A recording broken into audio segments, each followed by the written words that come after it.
이 명탐정 셜록 홈즈와 궤도 루팡이 두뇌 대결을 펼치는 이 추리 소설의 한 장면이에요. 물건을 훔치고 수배 중이었던 루팡이 잡히지 않기 위해서 여자로 변장을 하고 시내를 다닙니다. 감쪽같이 변장을 했기 때문에 아무도 알아보지 못하고 이 여자로만 봤습니다. 하지만 탐정 홈즈는 한눈에 이 변장한 루팡을 알아봤어요. 나중에 붙잡힌 루팡이 정말 궁금한 겁니다. 아니, 내가 감쪽같이 여자로 변장했기 때문에 다른 모든 사람들이 알아보지 못하는데 홈즈는 어떻게 알았는가? 그래서 붙잡힌 루팡이 홈즈에게 물었습니다.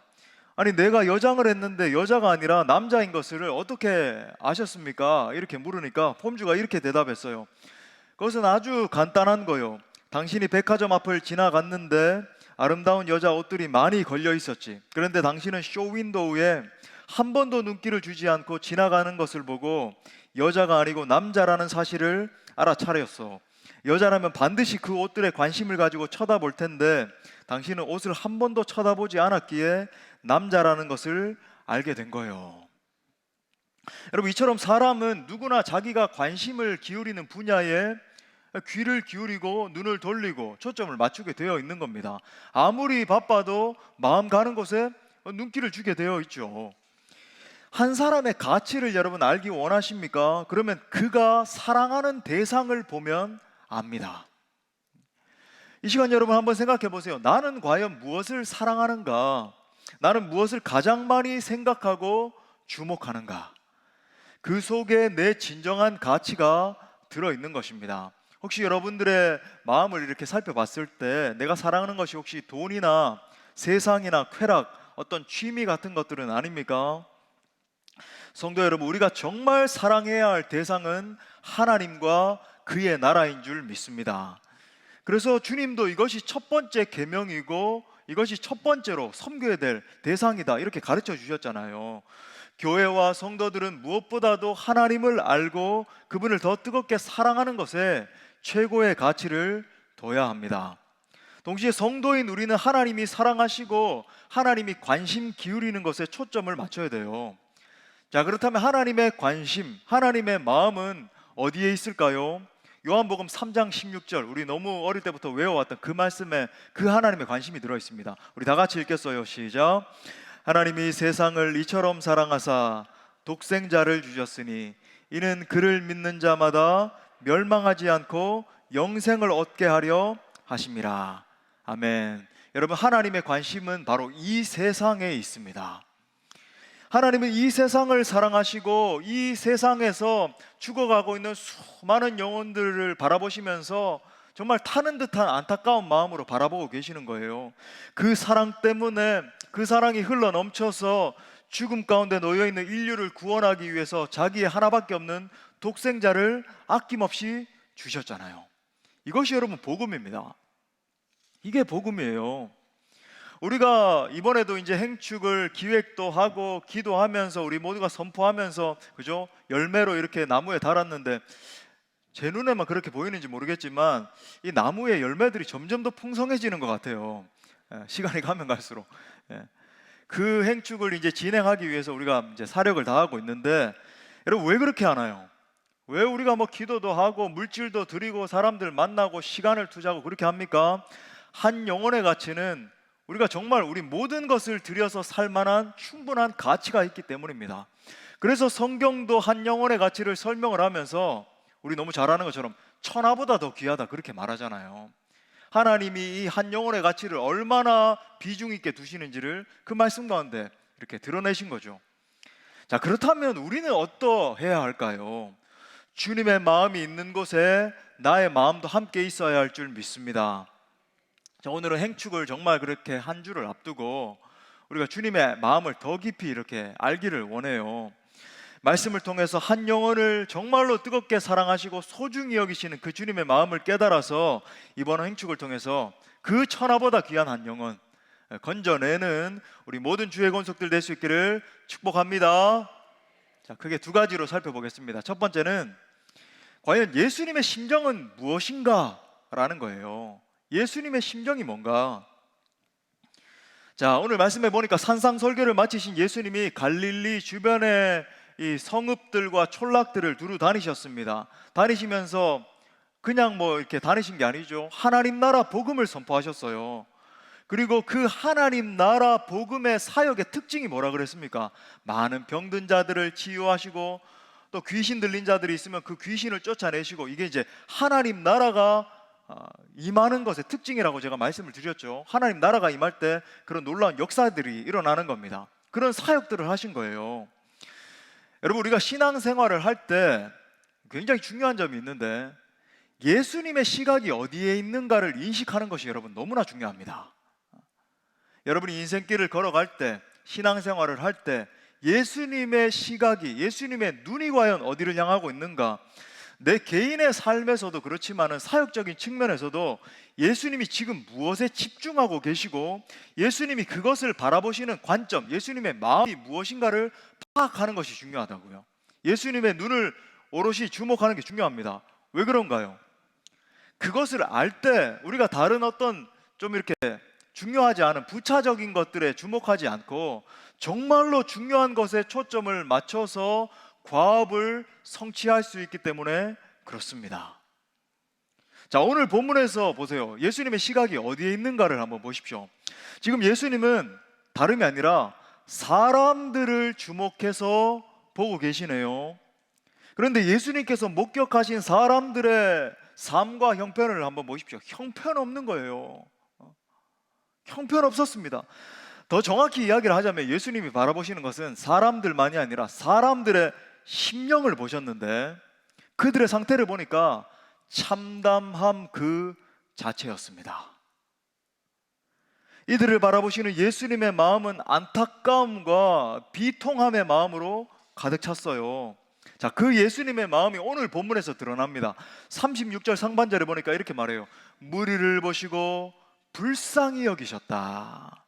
자, 여기서 이제 불쌍히 여기다 라고 하는 말이 있는데, 이것의 이제 헬라어 언어가 뭐냐면 스플랑크논이라고 하는 단어가 쓰여 있는데, 이 뜻이 창자가 끊어질 것 같은 긍휼의 마음을 말해요.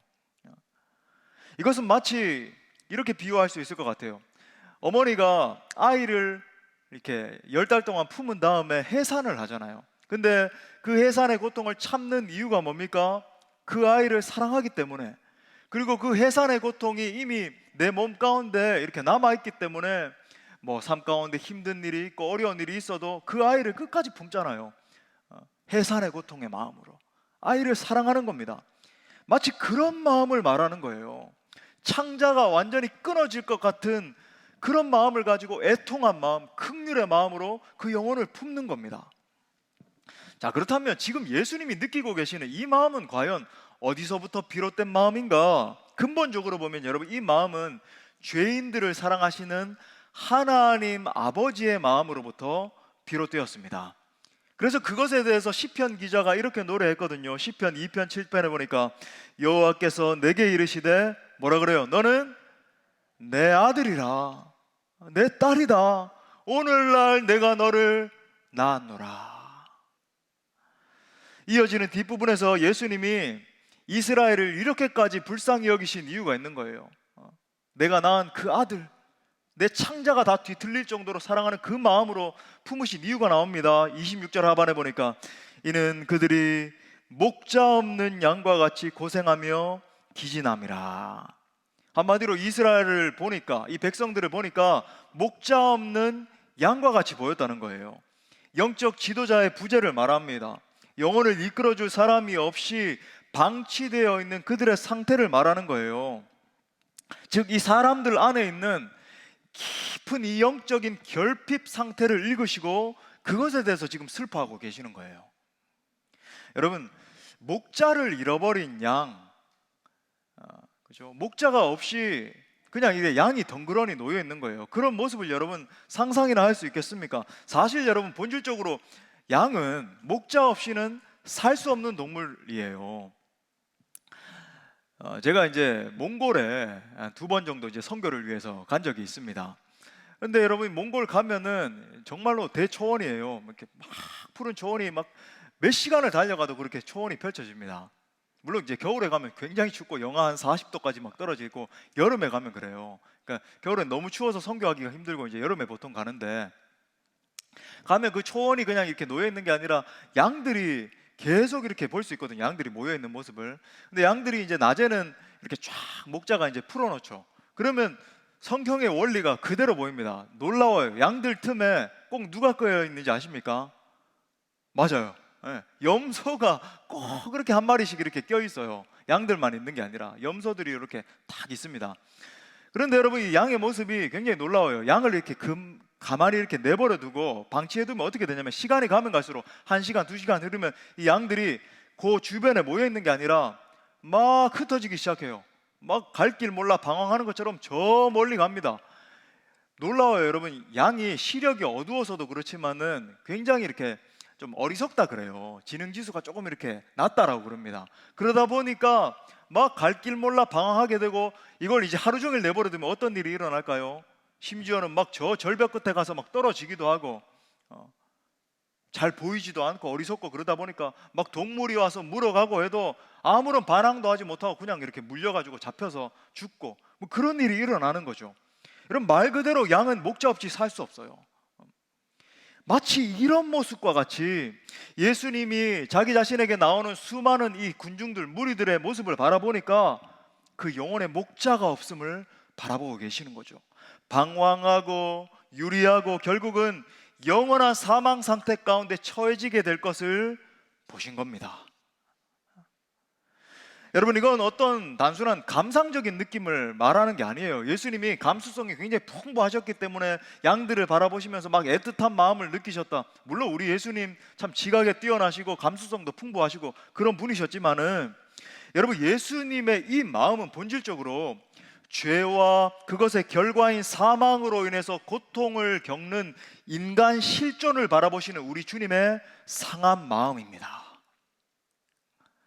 여러분, 죄로 인한 이 사망 상태에 놓여 있는 인간의 실존적인 모습을 가장 잘 보여주는 것이 이 누가복음 15장에 나오는 일명 이 돌탕 시리즈, 그죠? 돌아온 탕자에 나오는 둘째 아들의 모습 아닙니까? 사실 여러분 보면은 아담의 죄와 이 탕자의 죄는 본질적으로 같은 죄예요. 무슨 말인가? 아담은 하나님의 지배를 받지 않고 자기가 하나님이 되려고, 여러분 이게 죄의 본질이거든요. 자기가 하나님이 되려고, 자기가 모든 것을 컨트롤하고 다스리고 내 마음대로 내 자아대로 그렇게 행동하려고 선악과를 따먹은 거예요. 야, 이걸 보니까 먹음직도 하고 보암직도 하구나, 막 여기에 끌리는 거예요. 갈망하는 겁니다. 내가 이걸 먹으면 내 눈이 떠져서 하나님처럼 모든 것을 다스릴 수 있게 되겠구나. 그래서 결국 하나님을 떠나게 되었고, 결국 하나님 앞에 잃어버린 자가 되고 말았죠. 여러분, 이게 중요해요. 하나님 앞에 잃어버린 자가 되고 말았습니다. 자, 탕자도 보세요. 아버지의 간섭이 싫었던 거예요. 자기 마음대로 자기 하고 싶은 대로 막 살고 싶었습니다. 그래서 자기에게 돌아올 이 상속분을 챙겨가지고 아버지의 집을 떠나게 되죠. 마침내 그도 아버지께 잃어버린 자가 되고 말았습니다. 똑같죠? 하나님께 잃어버린 자가 되고 아버지께 잃어버린 자가 되고, 근본적으로 여러분, 아버지를 잃어버린 것이 타락의 본질입니다. 아버지를 상실하는 것이요, 아버지의 집을 떠나버리는 것, 하나님의 임재를 떠나버리는 것이 여러분 이 부패의 본질이라고요. 자기 마음대로 살면 다 될 것 같았지만, 여러분 보십시오, 이게 인생들의 모습이거든요. 아무것도 되는 게 없는 거예요. 결국 가진 것을 다 탕진하게 되고, 여러분 보세요, 가진 것을 다 탕진한다. 하나님에게는 온갖 부요한 것이 다 있잖아요. Abundant life, 풍성한 생명을, 풍성한 삶을 주시는 분이 하나님인데 가진 것을 다 탕진하는 거예요. 돼지치는 일을 압니다. 여러분, 유대인들이 가장 혐오하던 동물, 이 돼지치는 일을 할 뿐만 아니라 심지어 그 혐오적인 동물이 먹는 쥐엄나무 열매도 먹을 수 없는 결핍의 상태죠. 궁핍의 상태죠. 비참함의 상태죠. 실로 여러분, 모든 것이 다 무너져 버린 여러분 인간의 실존적인 모습을 그대로 보여주는 장면 아니겠습니까? 여러분, 죄 문제를 해결받지 못한 인간들의 실존적인 모습이 바로 이와 같습니다. 여러분이 이번 한 주 동안 이제 총력을 기울여 작정한 저 태신자들의 모습이 사실 이와 같은 모습이라고요. 정상이 아닌 겁니다. 다 무너져 있어 완전히 울고 있는 그런 상태에 놓여 있는 거죠. 삶도 지옥이고 죽어서도 지옥이에요. 이런 비참한 인생의 모습을 예레미야 선지자는 이렇게 표현했습니다. 예레미야 50장 6절 상반에 보니까 내 백성은 잃어버린 양떼로다. 내가 내 백성의 모습을 바라보니까 내 백성은 잃어버린 양떼와 같다. 그런 의미에서 이 예수님을 믿지 않고 있는 사람들의 모습을 영적으로 보면은 누구든지 이 목자 없는 양의 상태에 놓여 있다는 것을 여러분이 보셔야 돼요. 여러분이 정말 그런 상태를 보셔야 됩니다. 그냥 여러분이 날마다 뭐 조우하고 있고 이번에도 목사님이 작정하자고 하니까 그래 한번 5명 한번 써보자 뭐 어떻게 되겠지 뭐 이런 정도가 아니라고요. 목자가 없어서 기진하고 있는 상태, 갈 길 몰라 유린돼서 방황하고 있는 상태. 그들은 여러분 자기가 어디서부터 와서 어디로 가는지를 전혀 알지 못해요. 그냥 자기들은 뭐 밥 먹고 숨 쉬고 살고 있다라고 생각할지 모르겠지만 사실은 본질적으로 영원한 사망의 그늘에 앉아서 울고 있는 겁니다. 우리 찬양하는 것처럼. 살아서도 죄의 열매를 먹고 죽어서는 더 비참하죠. 영원한 사망 상태에 처해지게 될 그들의 운명인 거죠. 지금 예수님은 이와 같은 사람들의 깊은 영적인 필요를 보신 겁니다. 여러분, 기업이 성공하기 위해서도 가장 관건이 뭡니까? 사람들의 필요를 파악하는 거거든요. needs 그러잖아요, 그죠? 사람들의 욕구, 필요, 그걸 만족시켜 주는 거거든요. 여러분, 사람들의 필요를 봐야 되잖아요. 그 필요가 뭐예요? 영적인 필요가 뭡니까? 우리는 대부분 사람들이 정말 필요로 하는 거 빵이라고 생각해요. 제가 이걸 비유적으로 말씀드린 겁니다. 경제 문제 해결하는 사람 등극하면 아마 사람들이 전부 다 열광하고 따를 거예요. 누가 나와가지고, 그죠? 야, 제가 지금 우리나라에 막 이렇게 문제가 되고 있는 부동산 문제를 한 방에 다 해결할 비책이 있습니다. 제가 지금 이렇게 소득 불균형이 심각한데 이걸 이렇게 뭐 한 5년 임기 안에 다 해결하겠습니다. 이런 사람이 등극한다면 여러분 온 국민이 막 99%막 동의하면서, 그죠? 그런 일이 아마 일어날 거예요. 근데 여러분 이게 본질이 뭔지 몰라서 그런 일이 일어나는 거죠. 여러분, 그런 사람이 없을 뿐만 아니라 사람들이 정말로 필요한 것은 빵이 아니에요. 사람들에게 진정으로 필요한 것은 하나님의 나라의 복음인 줄 믿습니다. 죄와 그것의 결과로 기진하고 있는 영혼들, 이 문제의 본질이 이거잖아요. 이것 때문에 힘든 거거든요. 사실은 다른 것 때문에 힘든 게 아니라 이 처참한 저주의 골이 끊임없이 우리의 가문 가운데, 내 삶 가운데 비통한 일들이 일어나게 만드는 원수, 마귀, 사단의 그 모든 일들, 이 모든 저주의 고리를 끊을 수 있는 것은 예수 그리스도 십자가와 부활의 복음밖에 없는 줄 믿습니다. 여러분, 이 확신이 여러분의 중심 가운데 자리 잡을 수 있기를 간절히 축복합니다. 여러분이 복음 전할 때 여러분 이 확신이 진짜 있으셔야 돼요. 그래야 여러분이 담대하게 복음 전할 수 있단 말이죠. 할렐루야. 자, 그럼 두 번째로, 주님의 심정을 그렇게 아는 우리는 어떻게 반응해야 할까라는 거예요. 어떻게 반응해야 되는가? 자, 먼저 사람들의 영혼을 불쌍히 여기신 우리 주님이 지금 어떻게 반응하는지 한번 보십시오. 이 마음이 이제 예수님의 행동으로 흘러나오거든요. 그냥 이렇게 마음만 있는 게 아니죠. 35절 말씀에 나옵니다. 이렇게 말해요. 예수께서 모든 도시와 마을에 두루 다니사 그들의 회당에서 가르치시며 천국 복음을 전파하시며 모든 병과 모든 약한 것을 고치셨다. 여러분, 이 장면 이렇게 그려지십니까? 예수님이 그냥 가만히 정적으로 머물러 계시는 것이 아니라 역동적으로 아주 actively, 그죠? 모든 사람들을 막 찾아다니시면서 불쌍히 여기시면서 그들을 치유하시고 천국 복음을 선포하시고 병자들을 막 안수안찰하시고 귀신을 쫓아내시고 막 부지런히 사역을 하고 계시잖아요. 이 땅에 오신 예수님이 제자들을 향해서 이렇게 말씀하셨습니다. 이 모습이 구체적으로 이렇게 가르쳐 주신 거예요. 마가복음 1장 38절, 우리가 새겨야 될 말씀입니다. 다 같이 읽겠어요. 시작. 이르시되 우리가 다른 가까운 마을들로 가자. 거기서도 전도하리니 내가 이를 위하여 왔노라 하시고. 아멘. 여러분, 예수님의 공생애를 유심히 한번 관찰해 보십시오. 예수님은 정말로 쉬지 않고 수많은 곳을 다니시면서 복음을 전하셨습니다. 내가 다른 목적 때문에 이 땅 가운데 내려온 거 아니야. 내가 거기서도 전도하리니 내가 이것을 위해서 왔어. 오늘날 우리에게도 이러한 모습이 필요한 거죠. 전도는 여러분 눈이나 어떤 마음으로만 하는 게 아닙니다. 여러분, 우리가 정말 기도를 열심히 해야 되지만 기도로만 기도하면 저 사람의 마음 문이 막 이렇게 움직여질 거야. 기도가 중요하지만 여러분, 거기에만 머물러 있어서도 안 되는 거예요. 실제적인 행동이 뒤따라야 하는 것입니다. 즉 여러분, 전도를 위해서는 부지런한 발과 움직임이 있어야 돼요. 정말 하나님을 사랑하고 영혼들을 사랑한다면, 지난 금요 성령 집회 때 우리 손창남 선교사님 오셨는데 말씀이 참 너무 좋았어요. 여러분, 못 들으신 분들은 꼭 한번 다시 들어보십시오. 이 선교사님 말씀처럼 여러분, 헌신하셔야 됩니다. 헌신해야 돼요. 즉 나의 자원을 드리라는 말이죠. 시간을 드리고 물질을 드리고 관심을 드리고 사랑을 드려야 합니다. 드려야 역사가 일어납니다. 우리가 여러분, 사랑하는 사람과 데이트할 때 어떻게 하셨나요? 물론 뭐 지금 결혼을 하신 분들도 계시지만 이 자리에 이제 결혼 안 하신 분들도 계시니까 데이트할 때 어떻게 하나요? 내 소중한 거 하나도 드리지 않고 가만히 앉아가지고 내 마음을 좀 알아줬으면 좋겠는데, 그러면 어떻게 될까요? 아이 뭐 됐다고 막.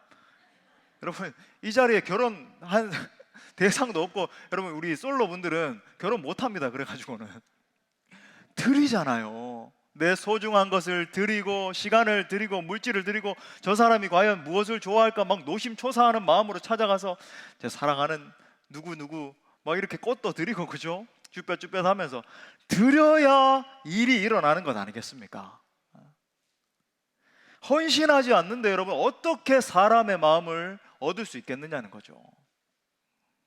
여러분, 사랑하면 움직이게 되어 있습니다. 1939년 뉴욕항을 떠나 독일로 가는 배에 한 청년이 승선했어요. 당시 독일은 여러분 너무 잘 아시는 것처럼 히틀러 정권이 장악을 해서 세계 대전을 일으키는 장본인이 됐고, 이 홀로코스트, 그죠? 유대인 대학살을 일으키는 뭐 인류 역사상 가장 끔찍한 만행을 자행을 하고 있었잖아요. 하지만 안타깝게도 독일의 교회들은 이런 비참한 만행들을 바라보면서도 침묵만 하고 있었습니다. 심지어 급기야 이 교회들이 이 나치 정권에다가 타협을 하기 시작하더니 어느 순간에는 막 히틀러를 찬양하기 시작하는 거예요. 이처럼 잠들어 있던 독일 교회를 깨우고 하나님의 공의를 선포하고자 조국으로 향했던 청년이 바로 디트리히 본회퍼 목사님이셨습니다. 독일로 돌아간 그는 나치의 학정에 침묵하던 교회들을 일깨우고 히틀러의 정권을 무너뜨리기 위해서 각고의 노력을 기울이죠. 그래서 실제로 그냥 이렇게 뭐 연설만 하고 이런 게 아니라 실제 스파이로도 작정을 해가지고 활동도 하시고, 신학자이고 목회자이고 스파이였습니다. 그 결과 그가 잡히게 되고 투옥되게 되잖아요.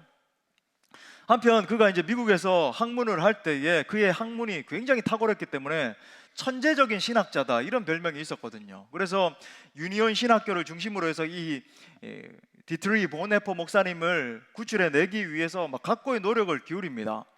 하지만 본헤퍼 목사님은 이 유니온 신학교 교장에게 다음과 같은 서신을 띄웠어요. 나는 내가 독일에 돌아온 것을 조금도 후회하지 않고 힘차게 일하고 있습니다. 그리고 내가 여기서 해야 할 일이 무엇인가를 분명히 알고 있습니다. 결국 그는 39세의 젊은 나이에 교수대 이슬로 사라졌습니다. 순교하기 얼마 전에 자신의 약혼녀에게 마지막으로 보낸 시가 바로 우리가 최근에 자주 찬양하고 있는 선한 능력으로 찬양 아닙니까? 여러분, 본헤퍼 목사님이 순교하셨다고 해서 그 인생이 과연 실패한 인생이라고 할 수 있을까요? 결코 그렇지 않죠.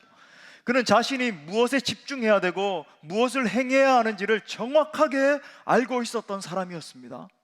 그런 의미에서 그는 진정으로 행복한 인생이었고 진정으로 성공한 목회자였어요. 사랑하는 성도 여러분, 하나님은 지금도 부르심에 순종하는 그 한 사람, 그 예배자를 찾고 계십니다.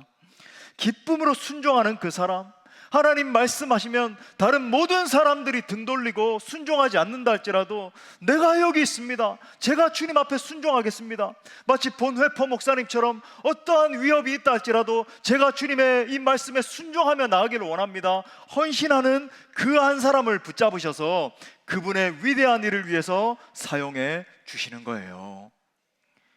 이 시간에 여러분, 내가 과연 어떻게 구원을 얻게 됐는지를 한번 생각해 보십시오. 나같이 못난 죄인을 구속하기 위해서, 여러분, 본질적으로 내가 정말로 정직하게 내 모습에 부딪혔을 때 내가 얼마나 비참한 모습에 있었는지 우리가 다 잘 알잖아요. 나같이 못난 죄인을 구속하시기 위해서 하나님이 독생성자 예수 그리스도, 그 소중한 아들을 아낌없이 내어주셨잖아요. 예수님은 어떻습니까? 자기의 몸을 우리를 구속하시기 위해서 단 1초도 머뭇거리지 않으시고 자기 대속물로 내어주실 뿐만 아니라 기꺼이 희생하셔서 우리를 구속하셨지 않습니까? 그렇다면 여러분, 이제는 우리 차례입니다. 이제는 우리 차례예요. 내 작은 수고, 순교자들처럼, 주기철 목사님처럼, 본회포 목사님처럼 순교는 못할지언정 내 이 작은 수고예요. 여러분, 우리가 한 20만 원, 30만 원 들까요? 이 4주 행복 매뉴얼 실행을 할 때 그거 빵 좀 사주고 밥 한 끼 대접하고 조금만 시간 들이면 되는데, 조금만 그저 롤케이크 사가지고 전달하고 하면 되는데, 그 작은 수고잖아요. 작은 이 섬김의 노력이 생명을 살리는 재료가 되는 거죠. 요한복음 3장 16절의 말씀처럼 여러분, 사랑은 수고를 자처하는 거예요. 쭈뼛쭈뼛 겨우겨우 마음 움직여서 하는 게 아니라 자처하는 거예요. 자발적으로.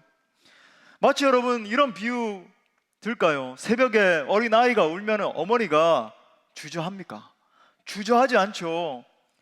내가 지금 이렇게 좀 피곤하니까, 내가 내일 무슨 일정이 있으니까, 내가 조금 더 자야 되니까, 그러지 않잖아요. 머뭇거리지 않고 당장 일어나서 아이에게 달려가서 혹시나 열이 나지 않는지, 아이가 대체 이렇게 왜 갑자기 우는지 노심초사하는 마음으로 기도하다가 그렇게 아이 품에서 불편하게 잠이 들고, 그게 여러분 어머니의 마음 아니에요?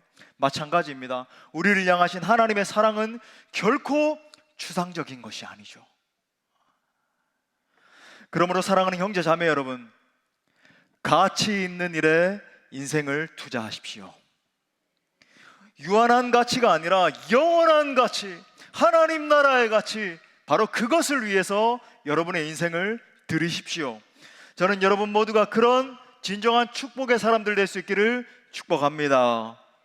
자, 그렇다면 실천적으로 남은 기간 동안 이제 D-Day 7, 그렇게 결전의 날이 이제 오게 되는데 무엇을 실천해야 되는가? 제가 3가지만 실천 사항을 꼭 드릴게요. 여러분, 요거 실천하셔야 됩니다.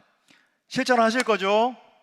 순종할 수 있길 바랍니다. 여러분, 이거 이제 순종해야 역사가 일어나는 거예요, 이번 주에. 자, 꼭 해야 됩니다. 자, 첫 번째, 한 주간 동안 태신자를 위해서 더 기도해야 됩니다. 우리 한번 따라합시다. 태신자를 위해 더 기도합시다. 여러분, 기도는 모든 묶인 것을 푸는 하나님의 능력이에요. 헨리 나우엔이 이런 유명한 말을 했습니다. 기도한다는 것은 하나님을 향해 내 손을 펴는 것입니다. 내 손을 펼치고, 하나님, 이 모든 기도 제목을 좀 보십시오, 하나님 응답해 주십시오. 그러면 그 기도 제목들을 하나님 다 들으시고 응답해 주시는 거죠. 여러분, 닫혀진 이 영혼의 문을 열 수 있는 것은 오직 성령 하나님의 능력밖에 없어요. 성령께서 역사하셔야 영혼들의 문이 열려지고 예수 그리스도를 주로 영접하게 되는 겁니다. 여러분, 우리가 이 사실 기억하셔야 돼요. 사탄은요, 이번 한 주 여러분이 이제 총력전을 펼치면 수단과 방법을 가리지 않고 온갖 방법을 동원해가지고 여러분 이 전도를 방해할 거예요. 왜 그런지 아시죠? 다 아시잖아요. 왜? 한 영혼이 주님 앞에 돌아오는 걸 사탄이 제일 싫어하거든요. 제가 말씀드렸잖아요. 인도 선교를 가려고 하는데 한 권사님 갑자기 샤워를 하는데 단 한 번도 일생 동안 경험해보지도 못했던 샤워 부스가 머리에 떨어져가지고 머리가 터져가지고 얼마나 놀랐는지, 물하고 피가 막 줄줄 흘러내리니까 그래서 7바늘이나 꿰매고, 그래서 그 여인께서 그냥 선교도 안 가고 그냥 집에 계셨을까요? 아니요, 7바늘 꿰매고 인도로 가서 선교했습니다. 얼마나 막 멋있는 권사님이셨는데 같이 가가지고 선교했어요. 그런 식으로 방해한다니까요. 교통사고도 막 일어나게 하기도 하고 상상도 못했던 일들이 일어납니다. 자, 보세요. 고린도후서 4장 4절에 보니까 이 배후에 있는 영에 대해서 말하잖아요. 그 중에 이 세상의 신이, 사탄 마귀를 말하죠. 믿지 아니하는 자들의 마음을 혼미하게 한다. 그리스도의 영광의 복음의 광채가 오롯이 비치지 못하게 함이니 그리스도는 하나님의 형상이니라. 여러분, 그래서 마지막 순간까지 영적 전쟁이 일어나는 것을 여러분 인식하셔야 됩니다. 그런 일들이 일어날 거예요. 온갖 핑계 다 대고 창조력을 동원해가지고 여러분 가운데 막 핑계를 대게 할 거예요. 이런 일이 일어났다는 둥, 우리 남성분들 잘 되시는 제사를 드려야 된다는 둥, 우린 제사 안 드리지만 세상 사람들은 드리잖아요. 여러분, 기도는 모든 묶인 것을 푸는 능력의 통로인 줄 믿습니다. 사도행전 16장에 보면 에베소 감옥에 갇혔던 바울과 실라가 막 하나님을 찬양하고 기도하기 시작하잖아요. 그들이 간절히 기도하고 하나님을 찬양했을 때 하늘 문이 열리고 옥문 빗장이 열리고 나중엔 간수뿐만 아니라 간수의 가족의 마음 문도 열리게 된 줄 믿습니다. 그렇기 때문에 여러분, 남은 이 일주일 동안 여러분 이 금식 기도 운동에 꼭 동참하십시오. 돌아가실 때 그냥 가지 마시고 꼭 내가 여러분 하루라도 할 수 있잖아요. 한 두세 끼 정도 여러분 맡으셔서 꼭 금식하면서 하나님 앞에 기도하세요. 금식은 하나님 능력이잖아요. 이번 주에 특별히 여러분 태신자를 또 만나야 되기 때문에 모여가지고 뭔가 특별 기도회 같은 건 안 합니다. 정규적인 기도회나 예배는 하지만은, 그래서 여러분 만나시면서 금식하면서 예를 쓰십시오. 그렇게 간절히 금식하며 각자의 자리에서 하나님 앞에 부르짖을 때 하나님이 놀랍게 역사하실 줄 믿습니다. 자, 두 번째 실천사항은 끝까지 강권해야 합니다. 우리 따라 선포합시다. 끝까지 강권해야 한다. 자, 누가복음 14장 23절에서도 이렇게 말해요. 주인이 종에게 이르되 길과 산 울타리가로 나아가서 사람을 강권하여 데려다가 내 집을 채우라 말씀합니다. 여기서 강권하여 데려오라 라고 하는 말은 다소 이 강제성을 가지고 막 사람을 잡아서 이끄는 것을 이야기하는 거예요. 실제로 여러분 사람들 여러 가지 막 핑계를 댈 텐데 바로 그 순간에 여러분 포기하면 될까요? 안 될까요? 안 되는 거죠. 포기하지 말고 끝까지 이 사람의 팔목이라도 잡아서 막 끝까지 끄는 겁니다. 설득하는 거예요. 안 되면 막 눈물로라도 호소하는 겁니다. 예수 믿어야 되지 않겠냐고, 한 번만 복음을 듣자고. 사실 한 번이 아니었지만은 그죠? 한 번만 복음을 듣자고, 그 다음에도 또 안 되면 또 한 번만 듣자고, 이렇게 하는 거죠.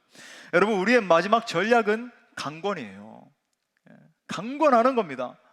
한번 생각해 보세요. 여러분의 자녀나 부모님이나 형제가 있는데 아직 예수님을 믿지 않는 겁니다. 근데 여러분 가정하는 거예요. 만약에 며칠 후에 이 소중한 사람이 이 땅을 떠나게 됐다라고 한번 생각을 해보십시오. 이제 죽게 되는 거예요. 육신적으로. 어떻게 하겠습니까? 여러분 어떻게 하시겠어요?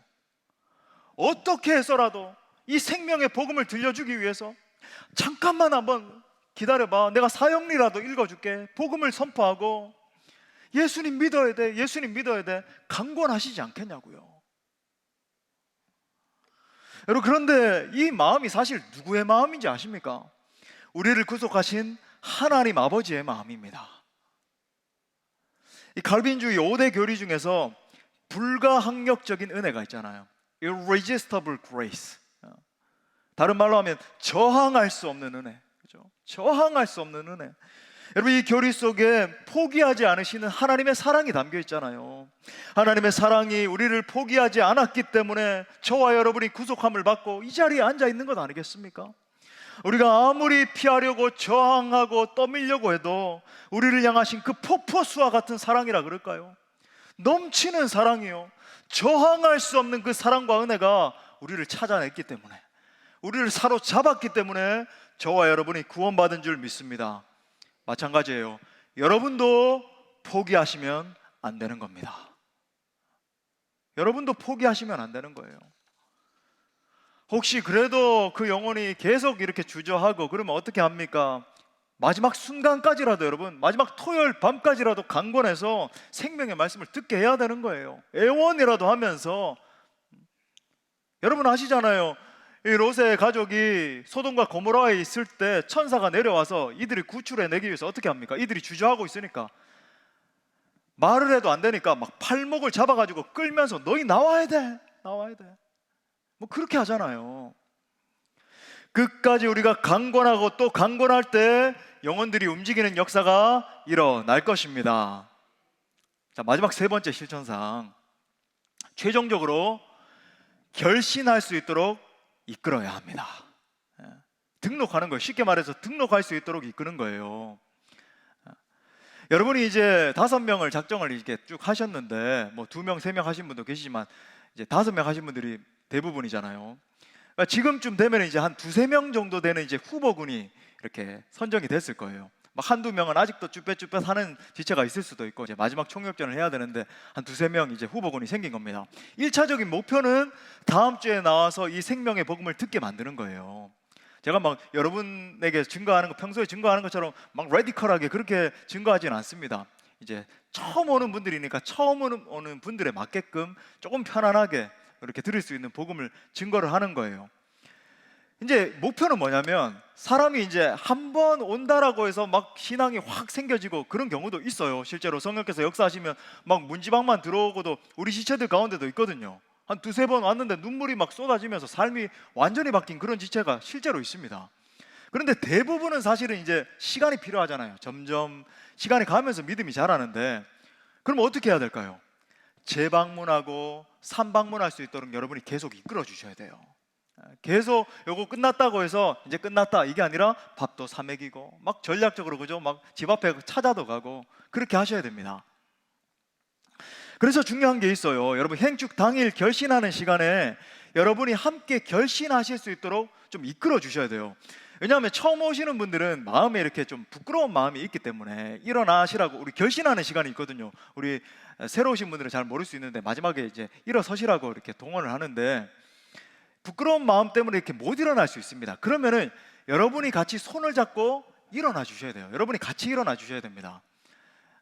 물론 뭐 강제로 이렇게 하시라는 건 아니지만은 좀 이렇게 쭈뼛쭈뼛 하면은 대부분 마음이 움직이거든요. 그러면은 우리 같이 일어나자 이렇게 좀 하기도 하시고 손을 같이 잡고 사랑으로 이렇게 일어나 주시면 돼요. 여러분 왜 일어나는 게 중요할까요? 이 사람은 이 복음을 듣고 처음으로 모든 사람들 앞에서 한번 반응한 것이기 때문에 이 사람의 인생에 있어서는 이 한 번에 일어나는 것이 엄청나게 결정적인 이 메모리로 이 헌신으로 기억되는 거예요. 그래서 여러분 중요한 겁니다. 그리고 여러분 행축 당일이 끝났다고 끝난 게 아니죠. 재방문할 수 있도록 이제 총력전을 펼쳐야 되는데 그것을 위해서 이제 우리가 가정교회를 중심으로 해서 소그룹을 중심으로 이제 후속 조치를 하는 겁니다.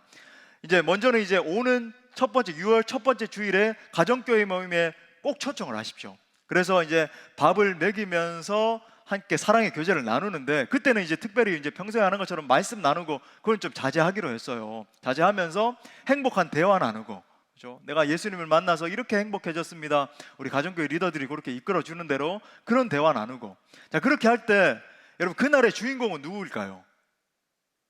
예, 뭐 방문한 그분이에요. 그분이기 때문에 그분을 중심으로 해서 자꾸 이렇게 물어도 봐주고 해야지 1시간 내내 내 말만 한 다음에 오늘 행복했지? 재밌었지? 그러면 안 됩니다.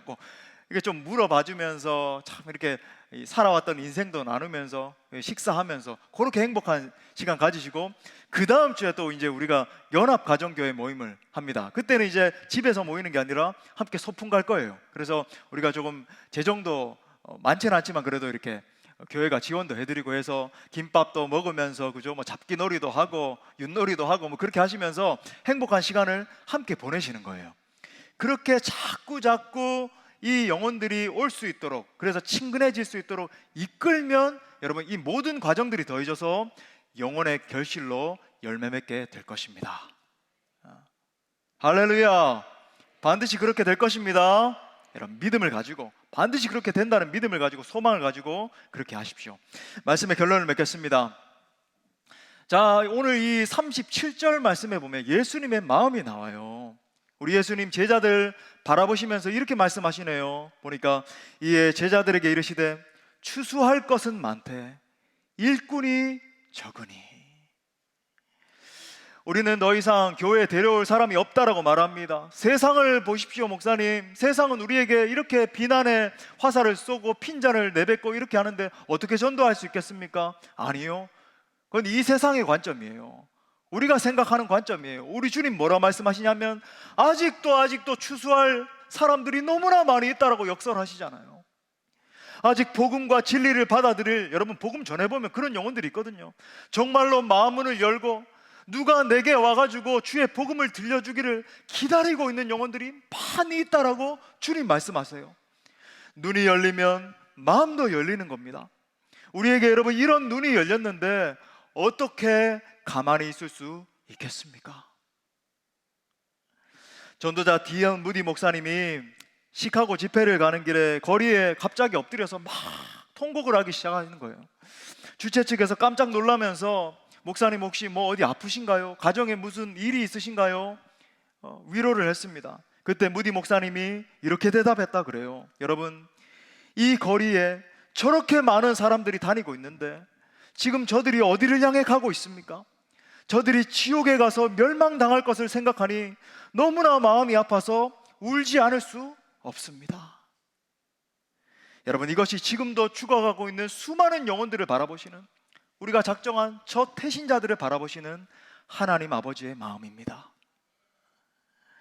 사랑하는 여러분, 용기를 가지고 끝까지 강권할 수 있기를 바랍니다. 우리가 기쁨으로 순종할 때 하나님이 이번에도 놀라운 구원 역사 주실 거예요. 믿음으로 반응하면 여러분 반드시 역사를 주실 겁니다. 아무쪼록 이번 행축을 통해서도 정말 우리 공동체 하나님의 마음을 시원케 해드리는 모든 주의 권속들, 우리 모든 공동체 될 수 있기를 간절히 축원합니다. 놀라운 일을 행하실 주님 앞에 우리 영광의 박수 올려드리겠습니다. 우리 다 같이 일어나셔서 우리 하나님의 마음으로 우리 찬양하고 기도합시다.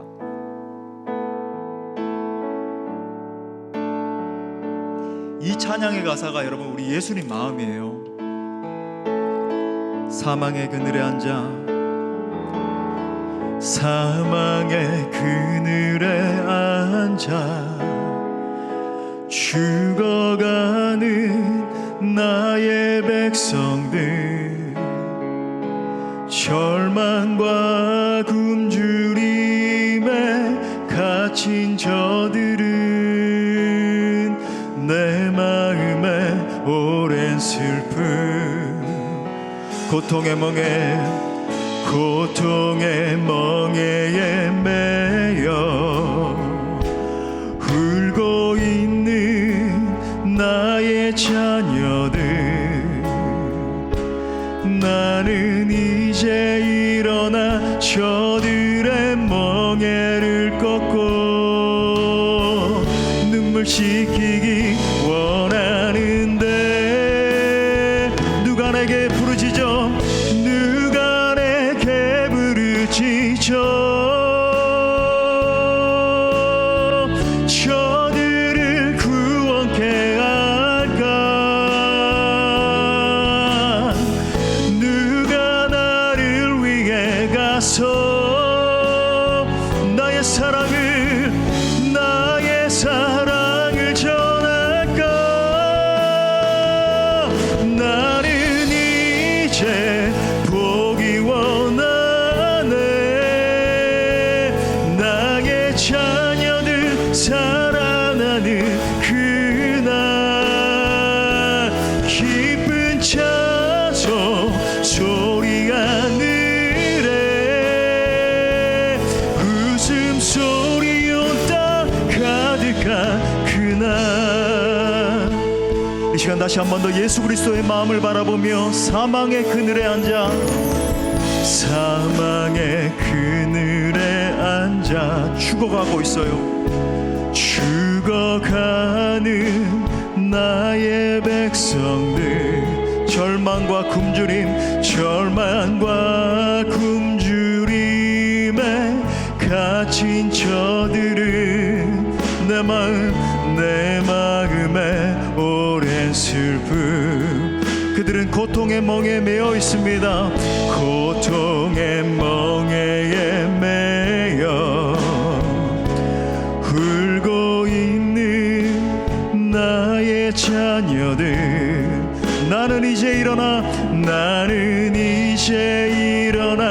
저들의 멍에를 꺾고 눈물 씻기기 원하는 우리 두 손 높이 들고 결단하는 믿음으로 누가 내게 부르짖어 저들을 구원케 할까 누가 나를 위해 가서 나의 사랑을 전할까